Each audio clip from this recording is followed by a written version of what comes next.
Bonjour, l'information est toute chaude, il paraîtrait que la betterave est bon pour le cerveau et on va essayer de comprendre pourquoi.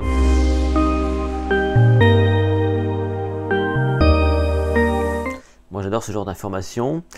La betterave, c'est pas forcément ce que je consomme spontanément. J'aime bien ça, voilà, mais de là en consommer tous les jours, pas forcément.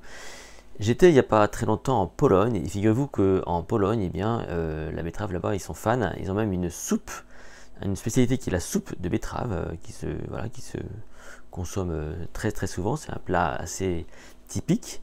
Donc c'est vrai que la betterave c'est assez facile on va dire, à cultiver et à produire. Donc on peut imaginer que ça a été aussi pendant des moments durs, donc un aliment qu'on pouvait produire facilement.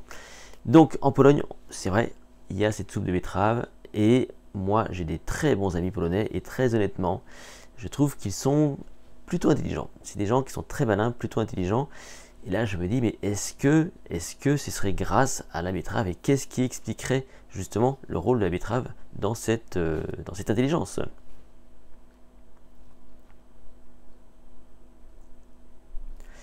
C'est un chercheur anglais donc d'Exeter qui a fait une étude très intéressante sur la betterave et qui a trouvé que la betterave était riche en nitrates inorganiques. Et qu'est-ce qu'il a fait, ce monsieur? Il a fait une étude à travers 46 personnes, des personnes âgées de 70 à 80 ans à peu près.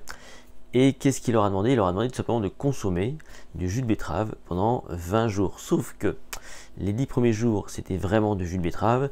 Et les 10 jours d'après, c'était un placebo. Il n'y avait plus de jus de betterave. Et donc, qu'est-ce qu'il a remarqué, ce chercheur, au bout de son étude? Il a fait donc des IRM, des prélèvements, tout ce qu'on veut. Et qu'est-ce qu'il remarque, c'est que le fait d'avoir consommé du jus de betterave a montré que il y avait donc dans le cerveau ou dans le corps humain en tout cas, ou dans le cerveau des niveaux plus élevés en bactéries qui sont associés à une meilleure santé vasculaire. Et aussi, il a remarqué ici une baisse de la pression artérielle qu'on appelle la pression artérielle systolique. C'est les contractions du cœur, vous savez. Quand le cœur se contracte, on parle de systole ou d'extrasystole parfois. Donc c'est ce qui a été remarqué à travers cette consommation. Donc de là, on a supposé ou conclu que la betterave, qui agit donc sur le système vasculaire et sur la pression artérielle, forcément donc aura des répercussions sur la cognition, sur ses capacités donc à mobiliser ses ressources et à être sans doute plus performant au niveau cérébral. Vous essayerez évidemment.